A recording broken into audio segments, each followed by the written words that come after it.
Bom dia, na paz de Jesus, amém? Abra sua Bíblia na segunda carta de Paulo aos irmãos de Corinto, capítulo de número 2.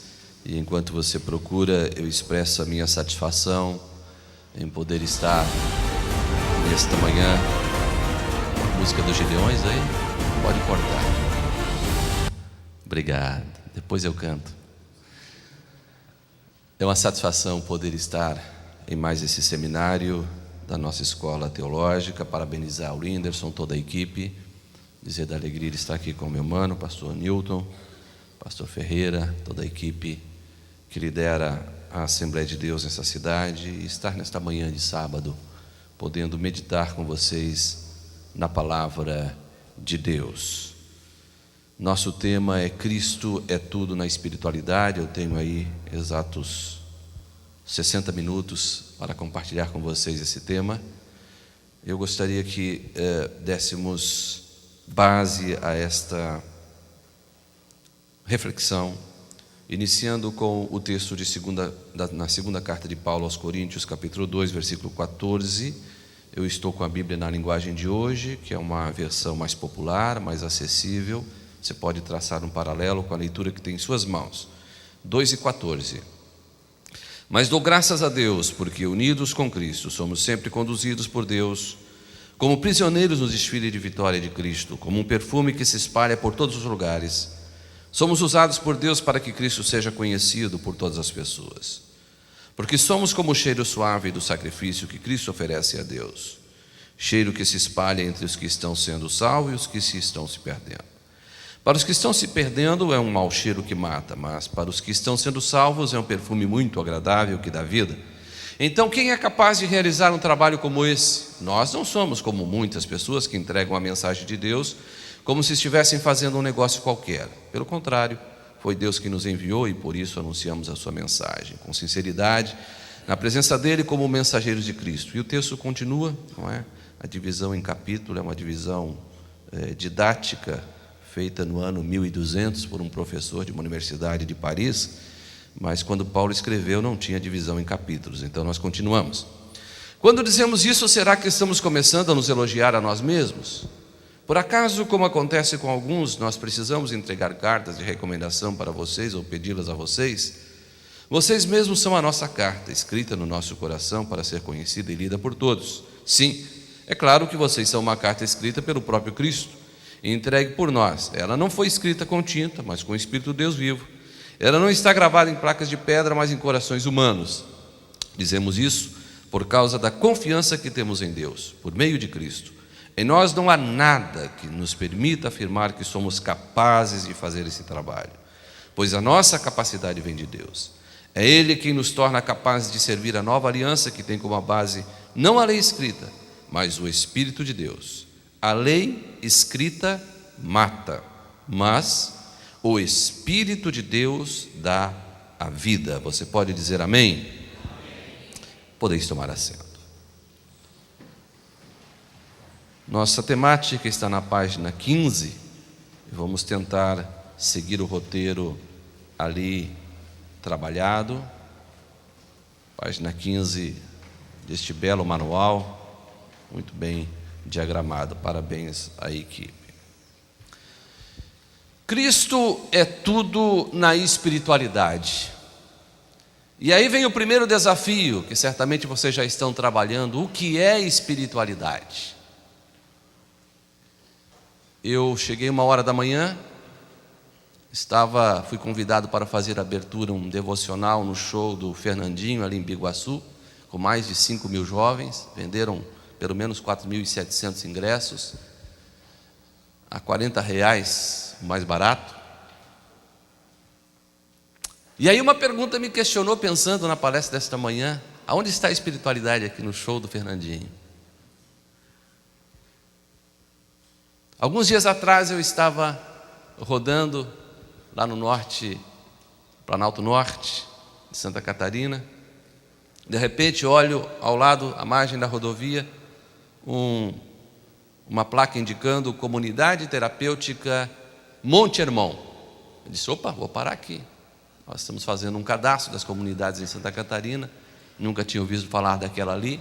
Parei, me apresentei como deputado, como presidente da comissão permanente de combate e prevenção às drogas da Assembleia. Comecei a conversar com o diretor e tal, e eu perguntei: a que vocês estão ligados? E ele imediatamente disse: a maçonaria, Comunidade Terapêutica Monte Hermon. Monte Hermon, fui descobrir depois, é uma fundação, o braço filantrópico da maçonaria. Eu perguntei: mas qual é o programa terapêutico de vocês? E qual não foi a minha surpresa? Ele respondeu exatamente como 99% das comunidades terapêuticas respondem. Aqui nós trabalhamos com um tripé, dizia-me ele: terapia ocupacional, disciplina e espiritualidade. Vejam vocês que esse conceito de espiritualidade, ele é extremamente complexo, ele é intercambiável, e para nós, não é? Cristãos, evangélicos, pentecostais, assume N caminhos e propostas. Eu iniciei dizendo aí que descrever a experiência humana da espiritualidade será sempre tarefa que exige pelo menos duas visões, uma vertical e outra horizontal. O que eu quero falar com espiritualidade vertical? Na perspectiva mística, aquela proposta que você faz de um relacionamento direto com Deus sem interferências.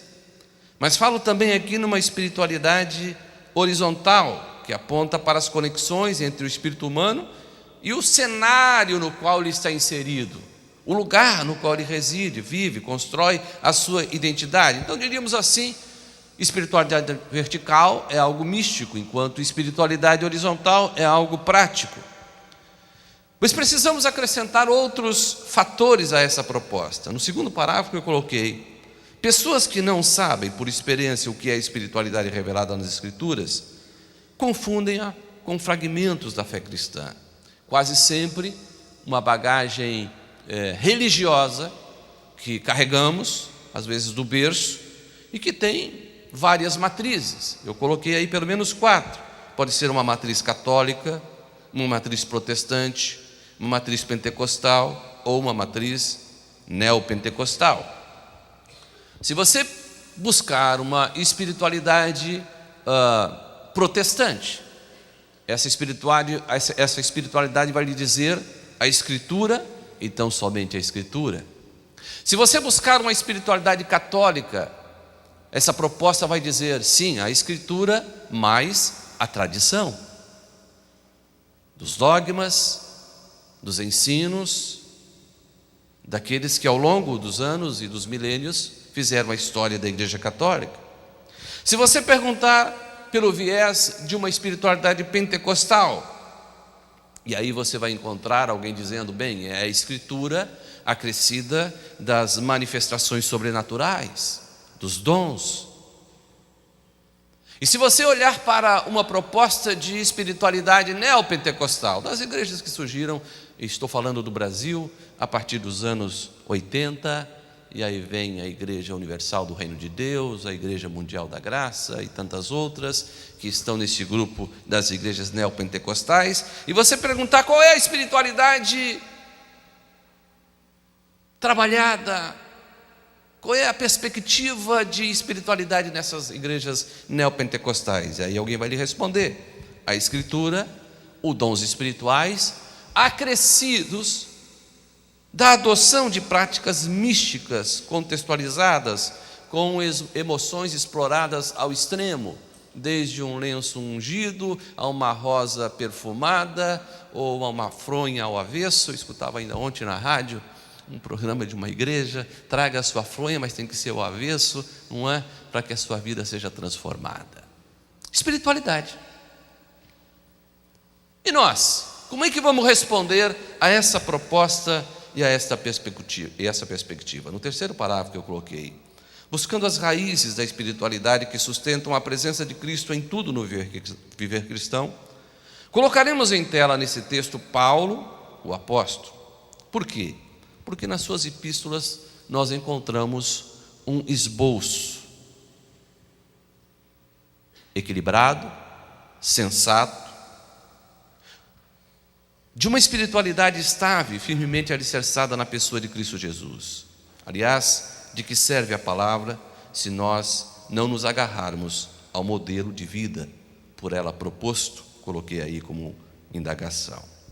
E o padrão estabelecido na carta aos Coríntios serve para reproduzir com fidelidade esse roteiro de uma espiritualidade que possui por essência a imitação de Cristo. É isso que eu gostaria que você gravasse com muito carinho nesta manhã. A espiritualidade proposta por Paulo é uma espiritualidade que propõe, acima de tudo, a imitação de Cristo. E nós vamos nos deter então nesses textos que acabamos de ler, que Paulo lança a mão para apresentar uma espiritualidade sadia. E eu principio com o primeiro item: não existe espiritualidade sem transformação. Nós conhecemos muito bem a história de como Paulo foi evangelizar a cidade de Corinto. Corinto era uma grande metrópole. Tive a oportunidade de conhecer as ruínas de Corinto, hoje uma pequena vila. Mas naquele tempo, há 2000 anos, era uma cidade do tamanho de Joinville, 500 mil habitantes. 500 mil habitantes. Paulo desembarca na rodoviária de Corinto e leva um choque cultural, porque eu estou dando aqui asas à imaginação, né? Apenas para parafrasear. Ele pergunta a alguém: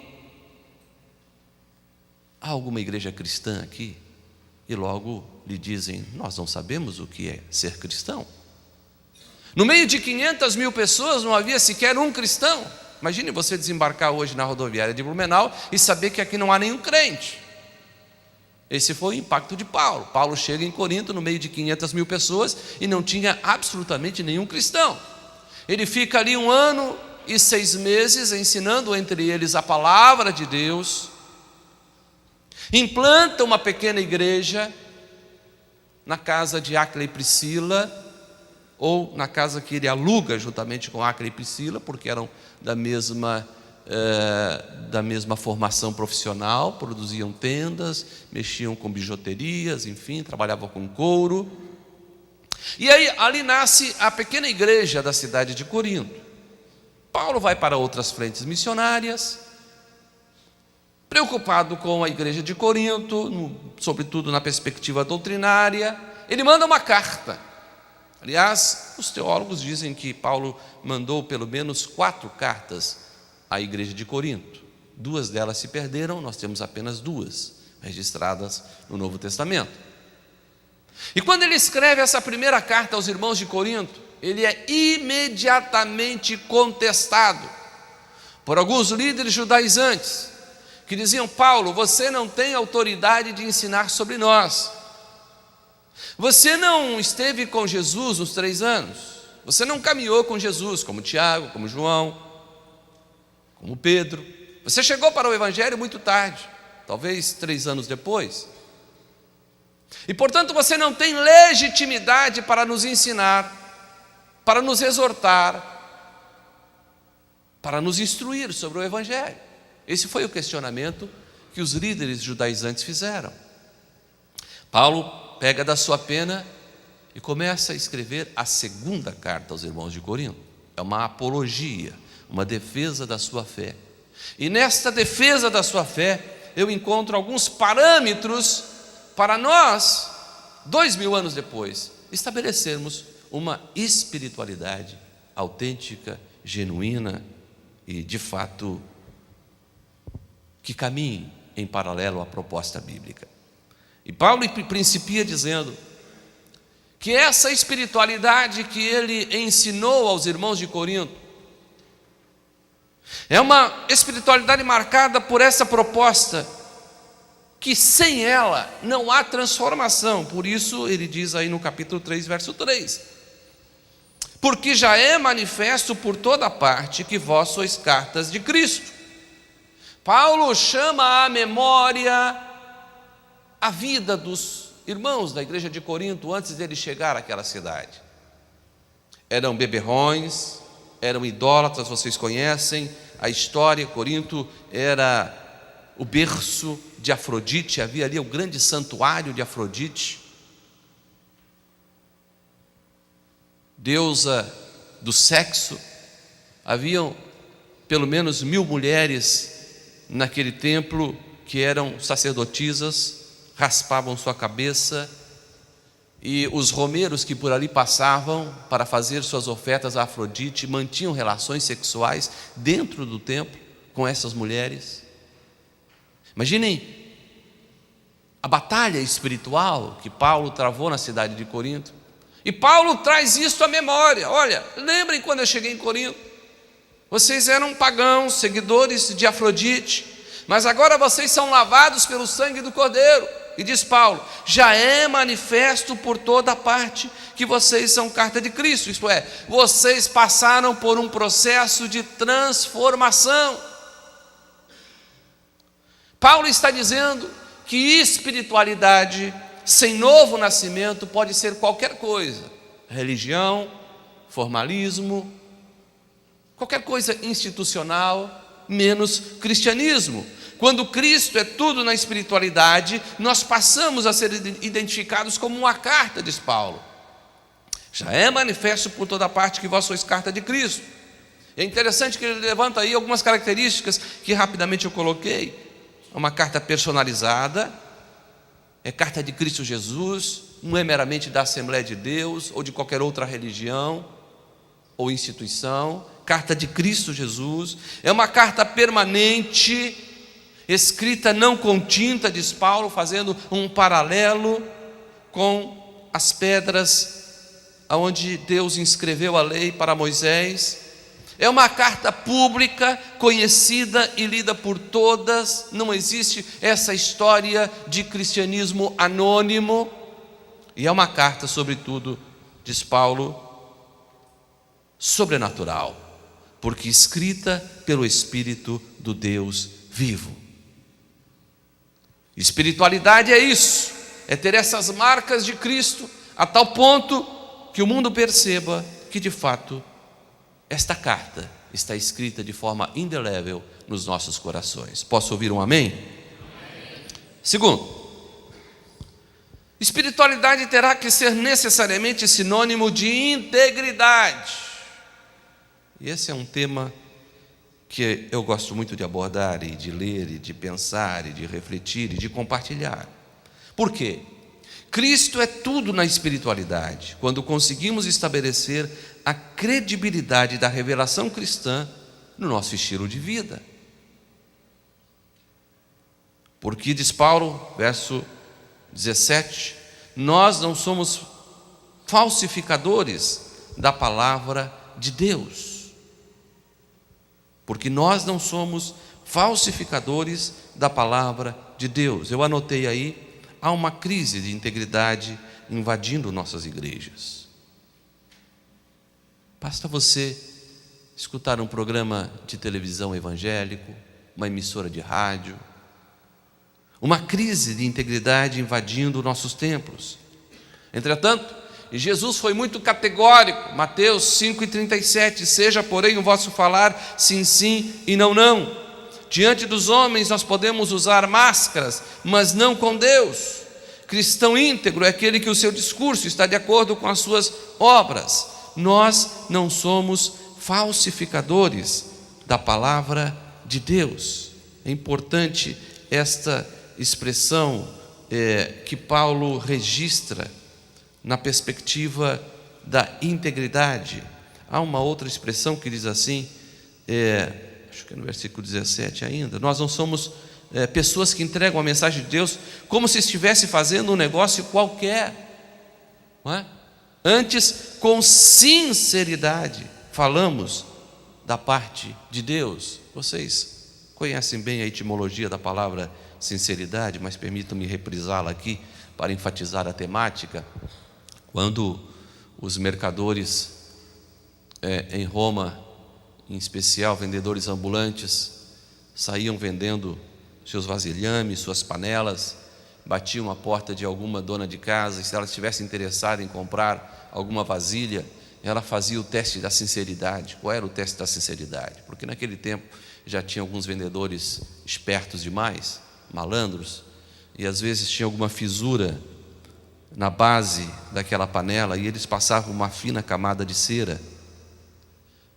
A dona de casa olhava e estava tudo bem, mas se ela fosse mais esperta que o vendedor, ela enchia aquela vasilha de água e levava ao fogo.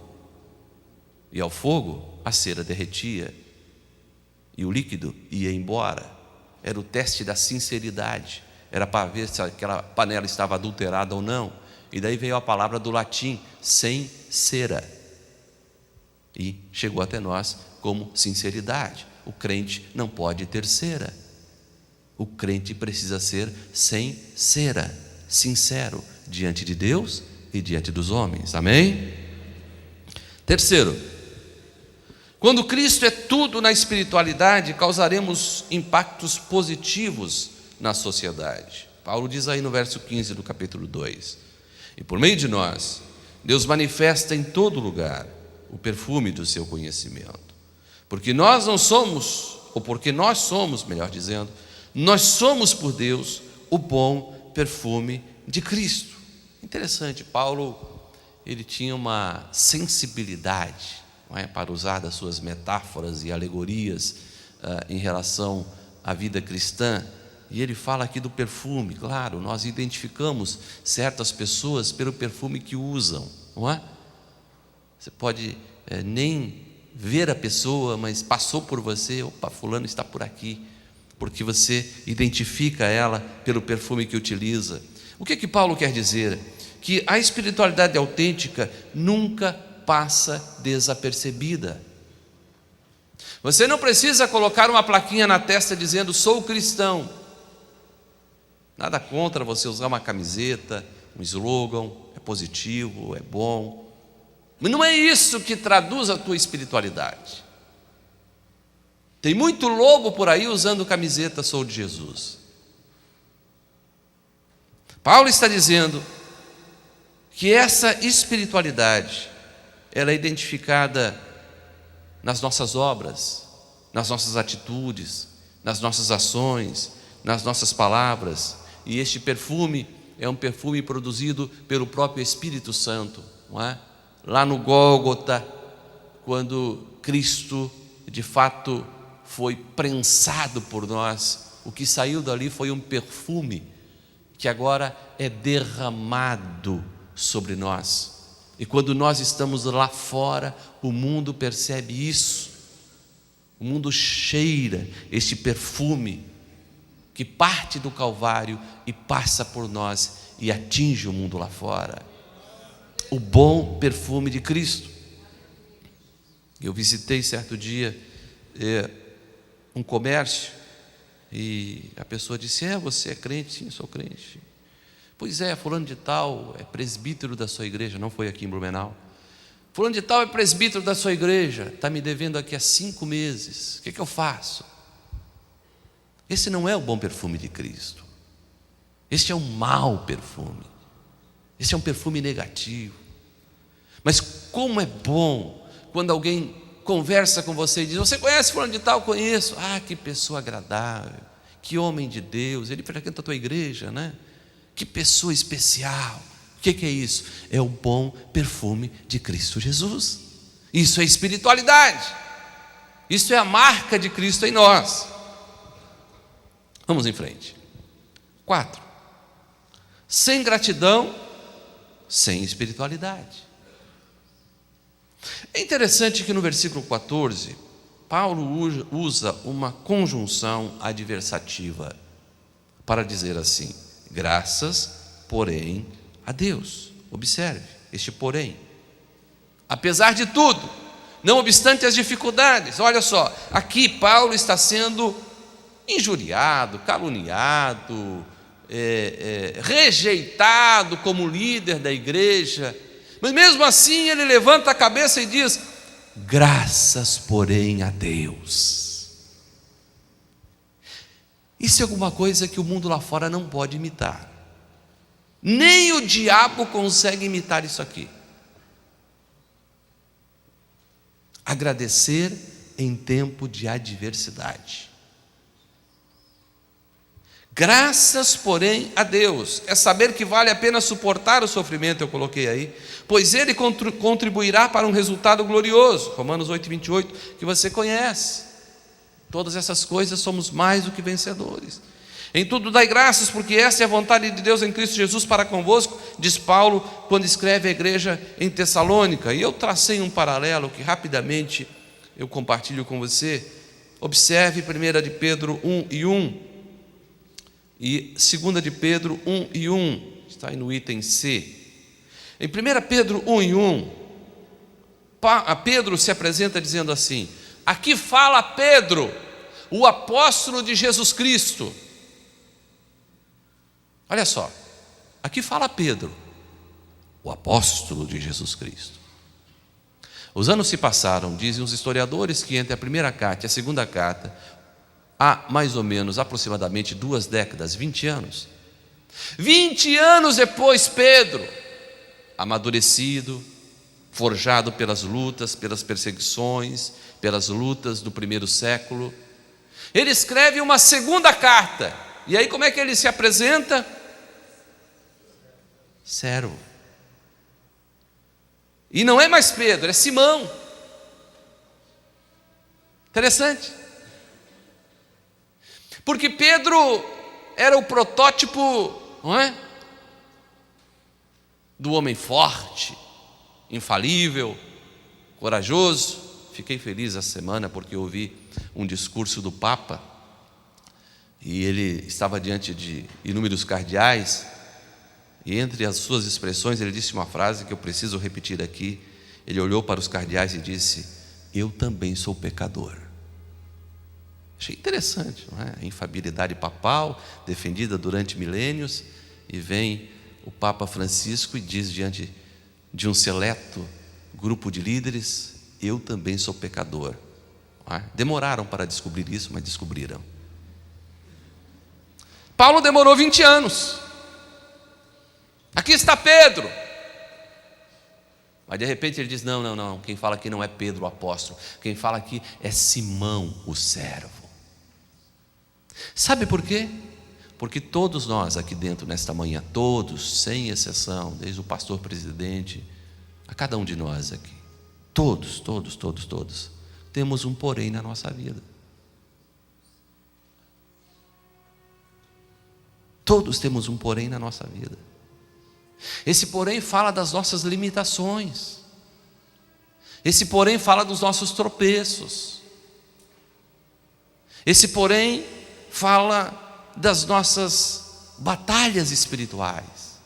Por quê? Porque mesmo regenerados em Cristo Jesus, entrando pela porta do novo nascimento para este mundo, para este universo da espiritualidade em Cristo, mesmo lavados e purificados pelo sangue do Cordeiro, nós carregamos a velha natureza. Este mesmo Paulo vai dizer em outra ocasião: o bem que eu quero fazer, não consigo. É Paulo quem está dizendo. O bem que eu quero fazer, não consigo, por causa da velha natureza. Mas mesmo assim, Paulo pode dizer: graças, porém, a Deus. Apesar das lutas, das batalhas, das falhas, dos fracassos, eu olho para os céus e digo: graças a Deus que me sustenta, graças a Deus que me fortalece, graças a Deus que me faz superar as minhas deficiências, os poréns da minha vida. Amém? Item de número 5. Sendo Cristo tudo na espiritualidade, teremos garantia de uma vitória permanente. Vou repetir. Sendo Cristo tudo na espiritualidade, teremos garantia de vitória permanente.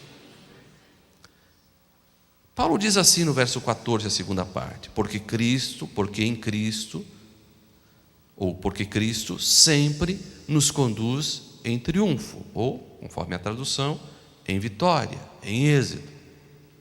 Quem é que está fazendo esta afirmação? Não é um campeão de Fórmula 1,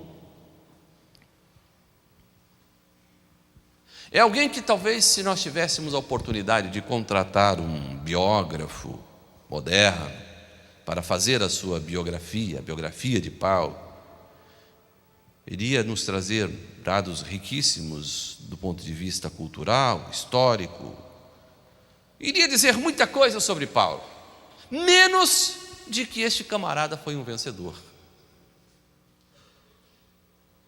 Não na perspectiva e no conceito do mundo lá fora, não é? Porque ele diz: eu trago no corpo as marcas de Cristo. E que marcas são essas? Ele é muito claro, ele diz: açoites, passei por açoites, naufrágios, 4 naufrágios que conhecemos, 4. Apedrejamentos, prisões, fome, frio, e como disse aqui nesse contexto histórico, contexto está com S e é com X. Nesse contexto histórico, caluniado por alguns líderes judaizantes da igreja em Corinto. Mas apesar das adversidades, ele podia abrir os pulmões e bradar com convicção: Cristo sempre me conduz em vitória, sempre. Um advérbio de tempo significa 24 horas por dia de vida vitoriosa. É Paulo quem está dizendo isso. Apesar das lutas, das provações, das prisões, das perseguições, e aqui mesmo, como disse, sendo rechaçado como um apóstolo, dizendo: olha, você não tem autoridade para ensinar sobre nós, olha, ele que fundou a igreja. Mas ele diz: apesar disso tudo, Cristo sempre, 24 horas por dia, 12 meses por ano, Cristo sempre me conduz em vitória. Por quê? Porque o conceito que Paulo tem de triunfo, de vitória, de conquista, é um conceito diferenciado, distante do conceito que nós temos do mundo aí fora. Não é o conceito de conquista do mundo aí fora, da teologia da prosperidade. É muito distante da proposta de Paulo. Aliás, ele mesmo disse: eu sei passar por privações e sei também passar por abastança, mas em todas as coisas eu tenho a alegria de Cristo. Mas o conceito de vitória que se apregoa em muitos púlpitos é exatamente o conceito do mundo lá fora. É quem tem o melhor carro, a melhor casa, o melhor terno, o melhor iPad. Esse é o conceito de conquista, de bens. Mas Paulo diz: Cristo sempre me conduz em vitória. Por quê? Porque a vitória do mundo é extremamente passageira, limitada. Mas a vitória em Cristo Jesus é uma vitória que extrapola os portais da eternidade. E ela está sempre no superlativo, a tal ponto que ele vai dizer em Romanos 8:27, mas em todas essas coisas somos mais do que vencedores por aquele que nos amou. Mais do que vencedores. O mundo lá fora é vencedor, mas nós, em Cristo Jesus, independente da circunstância, da situação, do cenário, somos mais do que vencedores por aquele que nos amou. Amém? E eu dizia aí, o céu é lugar de vencedores. Basta você abrir o Apocalipse e você vai ver ao que vencer, ao que vencer, ao que vencer. Não há promessa para os derrotados. A promessa é para os vencedores. Mas vencedores em Cristo Jesus. Amém? Número 6, você pode dizer comigo, vamos dizer juntos? Não se pode conciliar espiritualidade com ausência de autoridade. Isso é muito importante. Não se pode conciliar espiritualidade com ausência de autoridade. É interessante que Paulo fundamenta toda a defesa do seu apostolado nessa expressão: antes em Cristo. E eu quero destacar, enfatizar essa expressão em Cristo. Eu coloquei aí, nossa pesquisa levou a pelo menos 164 vezes Paulo usando essa expressão nas suas epístolas. Em Cristo. Em Cristo pregamos, em Cristo evangelizamos, em Cristo admoestamos, em Cristo, em Cristo, em Cristo, em Cristo. Por quê? Porque se o nosso fundamento é Cristo, coloquei aí, nada pode nos deter. E aí nós entramos nessa dimensão, traçando um paralelo entre espiritualidade e autoridade. O que é autoridade? Coloquei aí, não é fruto de cara feia ou de qualquer sistema ditatorial, mas, e tão somente, de nossa comunhão com Cristo. Não há autoridade espiritual sem intimidade com os céus. Você pode ter uma perspectiva ditatorial. O líder que manda, o líder que cobra, o líder que aponta o dedo. Mas o líder que está debaixo da graça do Senhor e dessa espiritualidade genuína, ele vai agir com autoridade. E ela é uma autoridade perceptível. Paulo, quando vai concluir a sua apologia, a defesa do seu apostolado, lá no finalzinho da epístola, no capítulo 12 e no versículo 12, ele vai dizer: pois as credenciais do apostolado foram apresentadas no meio de vós, com toda persistência, por sinais, prodígios e poderes miraculosos. Paulo está dizendo: olha, vocês querem saber qual é a minha carteirinha de pastor, de apóstolo? Vocês querem saber qual é a minha credencial? Não estou aqui dizendo nada contra a credencial de pastor, de membro da igreja. Estou apenas traçando um paralelo do ponto de vista espiritual, do ponto de vista da organização. É positivo, é necessário essa credencial, não é? Mas do ponto de vista espiritual, a sua credencial de pastor, de presbítero, de diácono, de auxiliar, ou seja, o que for, não tem absolutamente nenhuma inferência.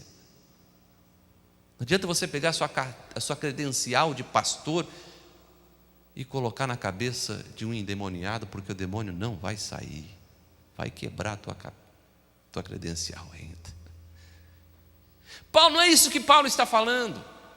Paulo está dizendo: olha, você quer saber qual é a minha credencial, que dá legitimidade ao meu apostolado? Eu já apresentei no meio de vocês, eu não preciso dizer mais nada. Qual é, diz Paulo? A minha credencial foi apresentada com algumas perspectivas, algumas características. Persistência. Persistência. Autoridade é fruto de perseverança. É uma conquista. Você não chega e se impõe: agora a autoridade aqui sou eu. Não. É uma autoridade conquistada. Teu liderado olha para você e começa a perceber essa autoridade espiritual. E ele não precisa nem falar mais nada. Ele olha para você e sabe que dali emana autoridade. Persistência. Por sinais, ações sobrenaturais do poder de Deus através da sua vida. Prodígios e poderes miraculosos. Paulo quem está dizendo isso? Essas são as credenciais do meu apostolado. Após Paulo ter defendido, escrevo aí, com brilhantismo um modelo autêntico de espiritualidade, ele finaliza suas observações, apresentando uma característica de um indivíduo que vive na dimensão de ter Cristo em todas as áreas da sua existência, ressaltando que sua essência espiritual não vai residir na beleza, no dinheiro, na fama, na retórica, na eloquência, mas na autoridade espiritual. E isto, os acusadores de Paulo não podiam negar. Eles podiam dizer: Paulo, você não andou com Cristo. Paulo, você chegou no Evangelho muito tempo depois. Tudo isso eles podiam dizer de Paulo, mas isto aqui eles não podiam negar. Em um texto paralelo aos Romanos, capítulo 15, verso 18, eu coloquei aí na nossa apostila, Paulo fala por este mesmo viés, por esta mesma linha de raciocínio. Ele diz assim: porque eu não ousaria dizer coisa alguma que Cristo por mim não tenha feito, olha só, por palavras e por obras, pelo poder dos sinais e prodígios e na virtude do Espírito de Deus. Isto é a autoridade espiritual, que não se compra, que não se vende, que não se negocia, mas que se recebe aos pés de Cristo Jesus. Buscando o Senhor com graça, com humildade, manejando a sua palavra, nós vamos entender o que significa Cristo em todos. E eu finalizei colocando: afirmar que Cristo é tudo na espiritualidade requer disposição para reconquistar a posição perdida no Éden, o que significa perseguir um padrão de perfeição e de identificação com o caráter de Cristo. Eu iniciei dizendo que espiritualidade é a imitação de Cristo. Isso é possível, sim, basta que concedamos ao Espírito Santo permissão para que a vida de nosso Senhor seja reproduzida em nossa conduta cristã. Amém? Você sabe, a palavra cristão, na sua raiz, significa pequeno Cristo, ou, em outras versões, parecido com Cristo. E há uma historinha que eu gosto de contar, e com ela eu vou fechando a minha rápida intervenção nesta manhã. Talvez você já a ouviu, mas permita-me reprisá-la. Conta-se que Alexandre o Grande, general das batalhas gregas, por volta de 300 a.C., conquistou praticamente todo o mundo conhecido da época. Houve um momento do seu comando, ele morreu muito cedo, 30 anos, mas muito jovem ele assumiu o comando, foi extremamente bem sucedido nas suas conquistas e batalhas. E no momento de serenidade, ele decidiu visitar os diferentes pontos onde o seu exército estava espalhado. E quando ele chegou num determinado batalhão, conversando com o comandante daquela tropa, conversa vai, conversa vem, e aquele comandante disse para o general: olha, aqui está tudo calmo, nenhuma ameaça, só tem uma coisa que tem me retirado a paz. O que é? Um soldado aqui que é extremamente indisciplinado, e eu vou bani-lo do exército. E general Alexandre perguntou: mas o que acontece? E ele colocou das indisciplinas do menino, etc. tal. Alexandre o Grande disse: chame esse rapaz aqui, eu gostaria de conversar com ele, estou com tempo. Chamaram aquele soldado, e o soldado chega diante de Alexandre o Grande, trêmulo, medroso, cabisbaixo. Imagina, chegar diante do grande general Alexandre. Alexandre disse para o rapaz: olhe nos meus olhos. O rapaz levantou a cabeça e fixou seus olhos nos olhos do grande general Alexandre. Menino, me diga uma coisa, qual é o seu nome? O meu nome é Alexandre. O general ficou surpreso. Imediatamente, num lance de ligeireza de raciocínio, olhou para aquele rapaz e disse: moço, ou você muda de vida ou muda de nome.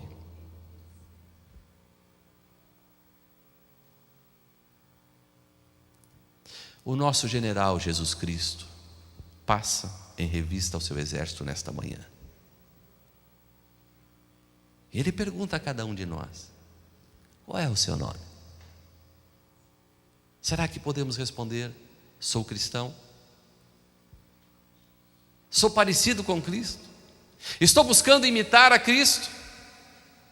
Ou será que ele vai ter que dizer: muda de vida ou muda de nome?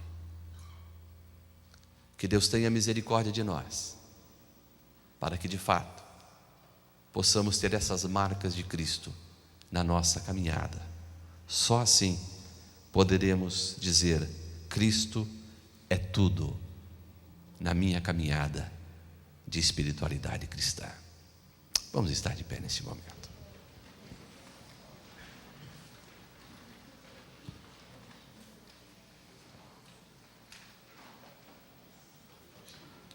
Agora sim, se tiver um musical bem suave, nós vamos fazer um momento de reflexão. Se você puder fechar os seus olhos, não é nenhum momento mágico, apenas para concentrar as suas atenções. Feche os seus olhos. Louvado seja o Senhor. Eu gostaria que nesta manhã você traçasse um paralelo com a proposta do apóstolo Paulo e a sua vida hoje aqui em Blumenau, dia 13 de julho de 2013, 2000 anos depois. Qual é o padrão da sua espiritualidade? Será que você consegue identificar essas marcas desenhadas por Paulo na sua vida, na sua caminhada cristã? Uma vida transformada, uma vida que exala o bom perfume de Cristo, numa espiritualidade que se traduz em integridade, em sinceridade, numa espiritualidade que é sinônimo também de autoridade espiritual. O seu nome é temido no inferno e respeitado nos céus, quando a autoridade de Deus está sobre a sua vida.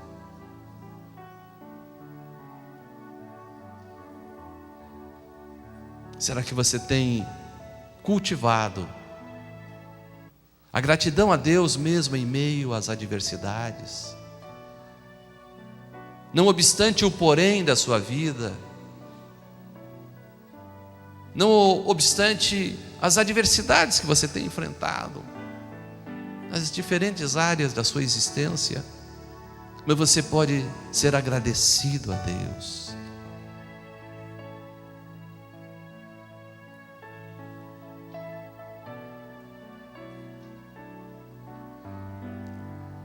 Que o bendito Espírito Santo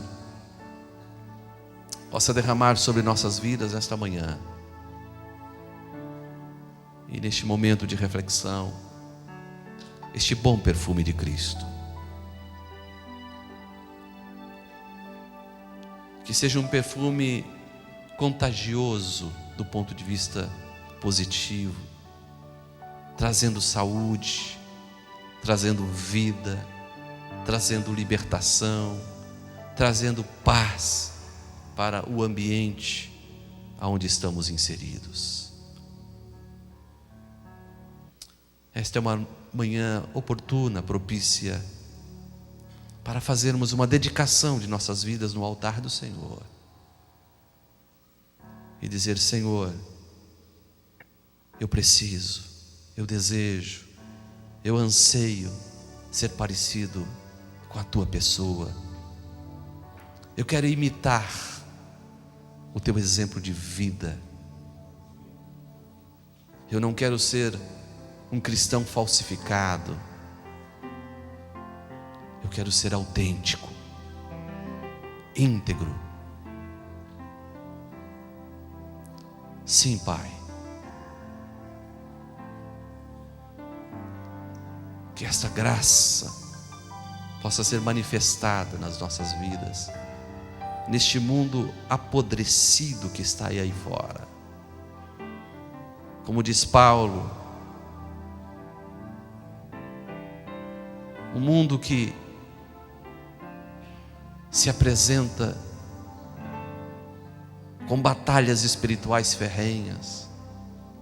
Não foi por acaso que o nosso próprio Mestre Jesus disse que ele jaz no maligno. Mas mesmo assim, eu e você podemos manter as nossas vestes limpas,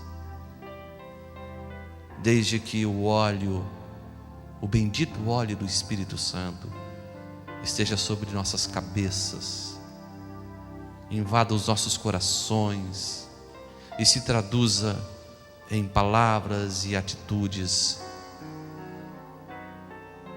que provoquem a mudança do padrão do mundo que está lá fora, e o desejo e a fome por Jesus a olharem para nós e para o nosso testemunho de vida. Quero chamar o pastor Newton para estar orando e abençoando nossas vidas.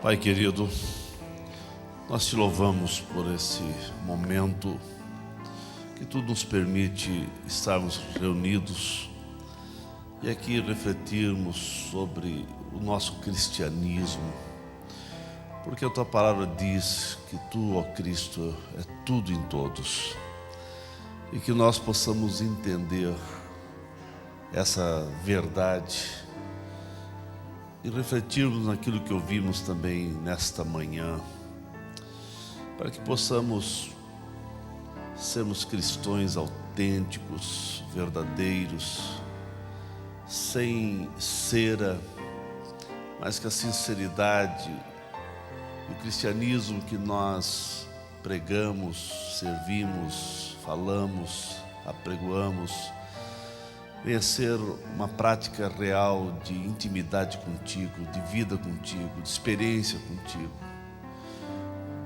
Assim, ó Deus, que possamos ter a compreensão do verdadeiro Evangelho, e isso fica, cada dia que vem ficar mais enraizado na nossa vida, para que possamos realmente ser o bom cheiro suave da Tua presença, que possamos ser essa carta aberta, lida por todos os homens, e que todos possam perceber a Tua presença de maneira profunda nas nossas vidas. Nós te agradecemos, Pai, por esse momento importante que Tu nos concede. Te agradecemos por cada irmão, por cada um que se dispôs a estar aqui nesta manhã, independente dos seus outros compromissos que poderiam ter, independente de alguns até sacrificando algum momento familiar, ou outras agendas para estar aqui, Pai. E nós te agradecemos, porque são momentos que Tu nos concede para refletirmos, e que possamos, em toda a nossa espiritualidade, saber que espiritualidade é apenas através da Tua presença na nossa vida. O resto realmente é apenas falatório que não produz efeito nenhum. Assim, Deus, nós te agradecemos, em nome de Jesus. Amém.